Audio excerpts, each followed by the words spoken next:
तो CCNA course हम लोग का जारी है। तो पिछले वीडियो में हमने सारे स्विच के बारे में बता दिया था। अभी हम लोग मॉडल 2 के बारे में बात करेंगे। मॉडल 2 क्या होता है मैं इस वीडियो में आपको क्लियर कर देता हूँ। तो मॉडल 2 उसमें आता है स्विचिंग के बारे में आता है। स्विचिंग के बारे में आपको बताऊँगा। यहाँ पे जो स्विचिंग होता है, जैसे स्विच हमारा कॉन्फ़िगर रहते हैं और उसमें कंप्यूटर करेक्टर रहते हैं, कैसे पिंग होता है, वो हमारा स्विचिंग का मॉडल रहेगा।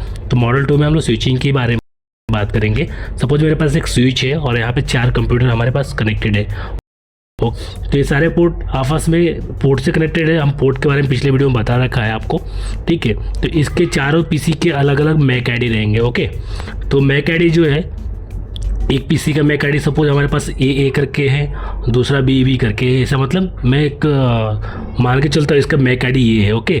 तो मैक आईडी क्या है, अभी हमारा जो फर्स्ट कंप्यूटर जो है अपने लास्ट कंप्यूटर से पिंग करना चाहेगा तो क्या करेगा, पहले एक इको पैकेट जनरेट करेगा, इको पैकेट सेंड करेगा उसको, ओके।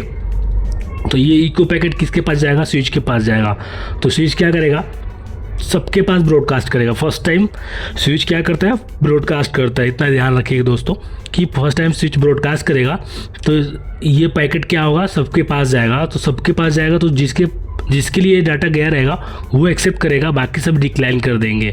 तो क्या होगा, ये मैक आईडी स्टोर करके रख देगा। मतलब ये स्विच जो है सारे पीसी का मैक आईडी ले लेगा, ब्रॉडकास्ट करेगा तो वो सब डिक्लाइन करेंगे, रिस्पॉन्स देंगे। तो उसके थ्रू क्या होगा, ये अपने पास मैक आईडी रख लेता है, ठीक है। ये किसके थ्रू होता है, बैकएंड पे इसके आर्प एक प्रोटोकॉल होता है, एड्रेस रेजोल्यूशन प्रोटोकॉल, वो वर्क करता है, ठीक है। तो क्या करता है, मैक आईडी लाके स्विच को दे देता है और स्विच क्या करता है, मैक आईडी स्टोर कर लेता है आफ्टर ब्रॉडकास्ट, ठीक है। तो ये मैक आईडी स्टोर करता है अपने मैक टेबल में, ठीक है। स्विच के पास एक टेबल होता है जिसको हम लोग मैक टेबल बोलते हैं। तो हमारे जो जितने पोर्ट्स है, जितने कंप्यूटर कनेक्टेड है, वहाँ के जितने मैक आईडी होते हैं वो मैक टेबल में आके स्टोर हो जाते हैं बाय डिफ़ॉल्ट। और एक बार स्टोर हो जाते हैं उसके बाद जैसे नेक्स्ट टाइम आप डाटा शेयर करोगे उसके पास तो ब्रॉडकास्ट नहीं करेगा, डायरेक्टली उसी के पास भेजेगा जिसके पास आपको डाटा भेजना है, ओके।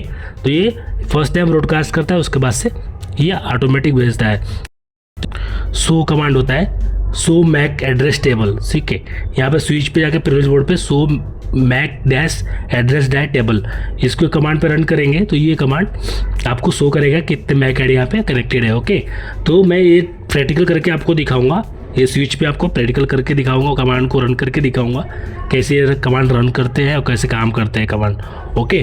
तो ये आपका मैक टेबल के बारे में हो गया, जो कि हम लोग मैक टेबल देखने के लिए प्रिविलेज मोड पे जाके show MAC dash address dash table, यहाँ पे शो लिख के मैक लिख के आप टैब दबाएंगे ना तो ऑटोमेटिक कमांड आ जाएगा, ठीक है। सपोज मेरे पास एक स्विच है, तो स्विच पे आप पहले अभी हम लोग क्या करते हैं, एक स्विच पे दूसरा पीसी कनेक्टेड है और दूसरे पीसी पे एक अपना दूसरा पीसी कनेक्टेड जहाँ पे उसका डिफरेंट मैक एड्रेस है, ओके। तो क्या करेंगे, फर्स्ट पीसी जो देगा मैक एड्रेस अपने स्विच को, तो ये मैक एड्रेस लेके जाएगा, फिर वो भी ब्रॉडकास्ट करेगा और दूसरे स्विच को भेजेगा तो वो भी वहाँ से ब्रॉडकास्ट करेगा। मतलब दोनों पोर्ट पे ब्रॉडकास्टिंग होगा और वो पोर्ट भी जो हम लोग देखिए FA0/1 जो है वो भी अपने मैक टेबल में ऐड करके रखेगा और ये FA0/9 है वो भी मैक टेबल ऐड करके रखेगा। मतलब एक पोर्ट पे मल्टीपल मैक टेबल ऐड करके तो मैं मतलब अगर जहाँ पे लाखों और 5 लाख के कंप्यूटर की बात करें, जहाँ पे बड़े तादाद में कंप्यूटर कनेक्टेड रहेंगे, वहाँ पे आपको कोर स्विच की ज़रूरत पड़ेगी। और नॉर्मल अगर ऑफिस से जहाँ पे 10,000 5,000 कंप्यूटर कनेक्टेड है, वहाँ पे आपको नॉर्मल स्विच से जो मैनेजेबल स्विच होते हैं वहाँ से काम चल जाएगा, जो कि अपने एक पोर्ट पे मल्टीपल मैक आईडी को स्टोर करके रख सकता है, ठीक है। तो यहाँ से हम लोग कम्युनिकेशन पॉसिबल होता है किसके थ्रू, मैक टेबल के थ्रू और मैक आईडी के थ्रू, ठीक है। तो ये स्विच जो है मल्टीपल मैक आईडी को लर्न कर सकता है एक सिंगल पोर्ट पे, ओके। तो मैं इसको प्रैक्टिकल करके भी बताता हूँ आपको कि इस पे कमांड रन कैसे होते हैं और यहाँ पे शो कमांड कैसे रन करेंगे, ठीक है। यहाँ पे मेरा पैकेट ट्रेसर ओपन हो गया है, आप भी ओपन ऐसे कर लेना। और यहाँ पे मैं एक स्विच लेता हूँ, नॉर्मल एक स्विच कोई भी ले सकते हैं, ठीक है। यहाँ पे पीसीज ले लेते हैं, ठीक है। हम लोग ये पैकेट ट्रेसर पे ही वर्क करेंगे बिकॉज अपने पास उतना प्रैक्टिकल करने के लिए फिजिकल डिवाइस नहीं है, बट यहाँ पे आप फिजिकली जैसे काम करते हो वैसे यहाँ पे देख सकते हैं। तो हम लोग स्ट्रेट केबल से इसको कनेक्ट कर देते हैं अपने पीसी को और अपने स्विच को, ठीक है, ईथरनेट से यहाँ पे स्ट्रेट केबल के थ्रू कनेक्ट कर देते हैं। ओके, और जो स्विच है उसको दूसरे पीसी से हम लोग कंसोल केबल से कनेक्ट कर देते हैं। कंसोल केबल यहाँ पे जब कनेक्ट करेंगे, देखिए RS-232 दिया है पोर्ट। तो यहाँ पे पोर्ट के बारे में पिछली वीडियो में बताया है, बैक साइड का पैनल, ठीक है, तो वहाँ पे आप देख सकते हैं। तो ये भी देखिए यहाँ पे ऑरेंज कलर का दिखा रहा है, क्योंकि यहाँ पे STP काम करता है, प्रोटोकॉल एक STP होता है। यहाँ पे कंप्यूटर पे मैं जाता हूँ और यहाँ पे टर्मिनल ओपन करूँगा तो यहाँ पे अपना स्विच एक्सेस कर पाऊँगा कंसोल केबल के थ्रू। ओके, तो कंसोल केबल के थ्रू हम लोग ओपन कर सकते हैं, बिकॉज अपने पास अगर पोटी सॉफ्टवेयर है तो कंसोल केबल लगा के हम लोग किसी भी पीसी से किसी भी स्विच को एक्सेस करते हैं। ओके, बट यहाँ पे पैकेट ट्रेसर में एक सुविधा और है कि स्विच पे डायरेक्ट आप जाके इसके CMD के थ्रू आप इसको ओपन कर सकते हैं। ओके, आपको किसी कंसोल केबल का या पीसी की ज़रूरत नहीं पड़ेगी। जस्ट मैंने एग्जांपल बताया आपको कि अगर आपका फिजिकल डिवाइस है तो आप यहाँ से कनेक्ट कर सकते हैं। देखिए यहाँ पे कॉन्फ़िगरेशन आप पे CLI मॉड्यूल पे ओपन किया तो डायरेक्ट हमारे स्विच का कॉन्फ़िगरेशन ओपन हो गया। ओके, तो मैं अभी स्विच पे आ गया हूँ और CLI पे आ गया हूँ, अभी यहाँ पे प्रीलेस मोड पे आ गया। ओके, तो मैं अभी यहाँ पे आपको दिखाता हूँ एक कमांड रन करके जो मैंने आपको बताया था, सो मैक और एड्रेस टेबल। ओके, तो अभी मैं यहाँ पे कुछ कम्युनिकेशन नहीं किया हूँ, कोई IP पिंग नहीं किया हूँ। अभी मैं एंटर जस्ट करता हूँ, मैं आपको दिखाता हूँ यहाँ पे क्या दिखता है। देखिए यहाँ पे VLAN पोर्ट्स आ गए, मैक एड्रेस आ गए, टैप आ गए, लेकिन उसके नीचे कुछ नहीं है, बिकॉज हमने अभी किसी पीसी को पिंग नहीं किया है, ना ही वो स्विच ब्रॉडकास्ट किया है, तो लर्न किया ही नहीं अभी। ठीक है, तो लर्न नहीं करेगा बैक आईडी तो स्टोर नहीं करेगा, तो फर्स्टली हमको किसी भी पीसी से एक बार पिंग करना ही पड़ेगा। ठीक है, तो हम अभी पीसी पे आ जाते हैं और कोई भी IP यहाँ पे कन्फिगर कर देते हैं। एक IP रेंडमली एक IP ले लेते हैं, जैसे कि एक IP ले लेता हूँ 192.168। ये प्राइवेट IP है। प्राइवेट और पब्लिक IP जानना है तो मैं आपको नेक्स्ट वीडियो में बता दूंगा।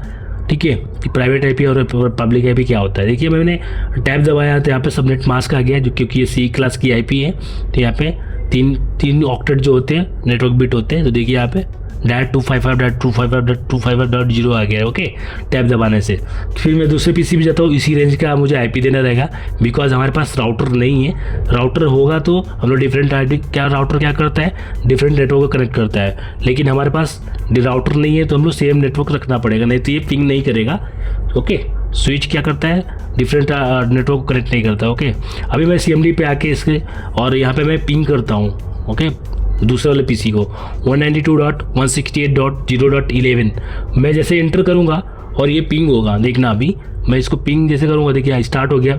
यहाँ पे TTL वैल्यू आ रहा है। TTL क्या होता है, टाइम टू लीव। ओके, ये टाइम टू लीव होता है, मैं इसको एक्सप्लेन में बताऊँगा टाइम टू लीव क्या होता है। ओके, तो यहाँ पे देखिए पिंग करने के बाद मेरा अभी मैं दूसरे पीसी पे आया तो यहाँ से पिंग कर, दूसरे पीसी पिंग करने की जरूरत नहीं है, अभी मैं डायरेक्ट यहाँ पे कमांड रन करता हूँ। ठीक है, मैं एंटर किया, सो मैक टेबल, यहाँ पे देखिए दोनों पीसी का मैक एड्रेस यहाँ पे आ गया, देख रहे हैं, FA1/1 FA0/1 दोनों पीसी का जो मैक आईडी है वो इसमें स्टोर हो गया। दोनों पीसी का जो पोर्ट नंबर दिख रहा है, पोर्ट उसी पे पीसी कनेक्टेड है, तो यहाँ पे मैक आईडी स्टोर हो गया। पीसी आपका स्विच जो वहाँ पे शो कर दिया कि मतलब दोनों का यहाँ पे मैक आईडी स्टोर हो गया, मतलब एक बार ये ब्रॉडकास्ट करेगा ही करेगा, तब जाके इसमें स्टोर हो जाएगा। अभी मैं नेक्स्ट टाइम पिंग करूँगा तो इसमें मैक टेबल लर्न कर लिया है, तो उसको ब्रॉडकास्ट करने की जरूरत नहीं पड़ेगी और टाइम भी नहीं लगेगा ब्रॉडकास्ट करने में और पैकेट सेंड करने में। ये डायरेक्ट पैकेट सेंड करेगा उसी के पास जहाँ पे मैं पिंग किया हूँ। ओके, तो आई होप आप लोग को ये समझ में आया होगा कि मैक आईडी जो होता है कैसे लर्न करता है स्विच, और हम लोग स्विच पे मैक आईडी कैसे देखते हैं। ओके, तो वीडियो अच्छा लगा हो तो प्लीज़ सब्सक्राइब कीजिए, जैसे कि मैं हमेशा आपको बोलता हूँ। अगर CCNA कोर्स आप इंटरेस्टेड हो, नेटवर्किंग जानना चाहते हो, तो मैं स्टेप बाय स्टेप बताता हूँ और बेसिक लैंग्वेज में बताता हूँ, अपने हिंदी लैंग्वेज में जो हमारा नेटिव लैंग्वेज है उसमें अच्छे से बताता हूँ, आप समझ जाइए। सो मिलते हैं नेक्स्ट वीडियो में, और नेक्स्ट वीडियो में मिलते हैं अपने नेक्स्ट टॉपिक के साथ। तो CCNA कोर्स में बने रहिए, मैं और भी चीज़ आपको बताऊँगा इंटरेस्टिंग। तो thank you for watching my video.